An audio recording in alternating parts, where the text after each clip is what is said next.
So we're going to start on the outside. Wing mirrors, these fold in. So when you park it on the road, literally fold it in like so. The front doors work off of central locking. So you press this button here to open them.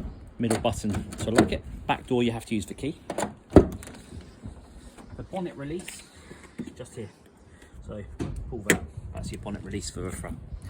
So moving around, we've got the awning out. As you can see, it's just a wind out canopy, which is great, in really nice condition.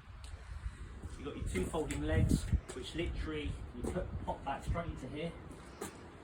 Your awning winder, which is here, goes into the hole. You wind it in. When you bring it out, it will come out a little bit further, but I don't normally bring it out so the arms are straight. I'll leave a little bit of a kink in them.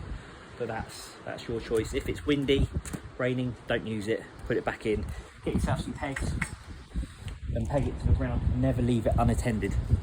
In this side locker, there's a whole array of bits been left behind. There's a winder for the corner steadies, so it's got two corner steadies on it.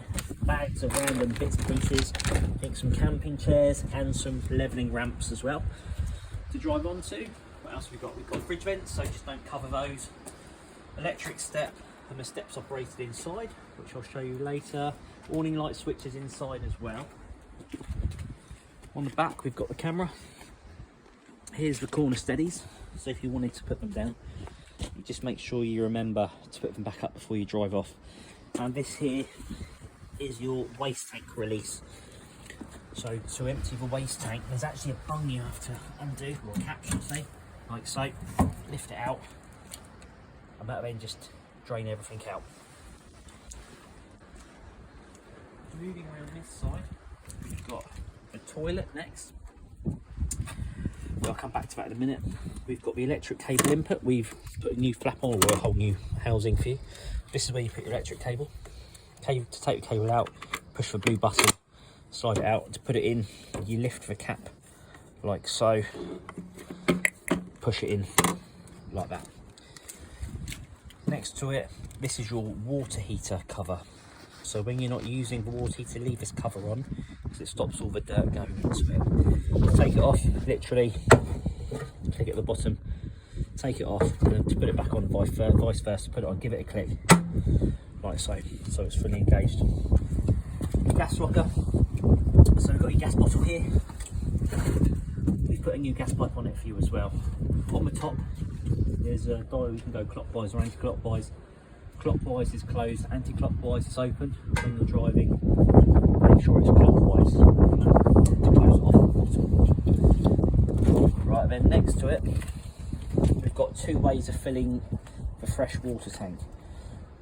We've got this way, and the van comes with both. This way we connect to a hose, like so. So it comes on a long blue pipe, connect back to a hose, click it in, turn the hose on, that will start filling the tank that way. If you're not near a hose, what you can do, you can plug this one in. And if you listen, it starts spinning because the panel's on inside.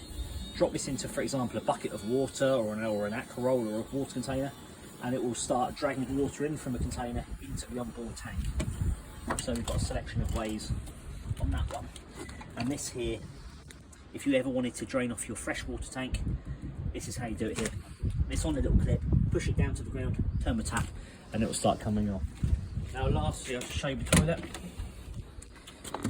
This is the toilet tank that takes all the toilet waste, and up here, this is where you put your water in for your flush. So if you press a flush button and nothing comes out, you need to top this one up here. And then in here, we've got a yellow clip, we pull it upwards to bring it out. If it's stuck, don't force it, it means you've left it open inside. You simply slide it out, take this off to your emptying point, spin around this, take the cap off, tip it, hold down the airlock release button, like so.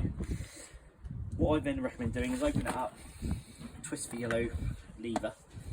I normally fill it with water, close it, tip it again, and then finally open it up, hose in it, put about an inch of water and a shot of blue chemical. That is then ready to go. Blue goes in here, pink goes in the toilet flush. One last thing with this here, this is on a clip. Be careful if it's windy. because if it catches the wind, that will come flying down and hit you on the head. That's pretty much it for the outside, and then we'll do the inside separate.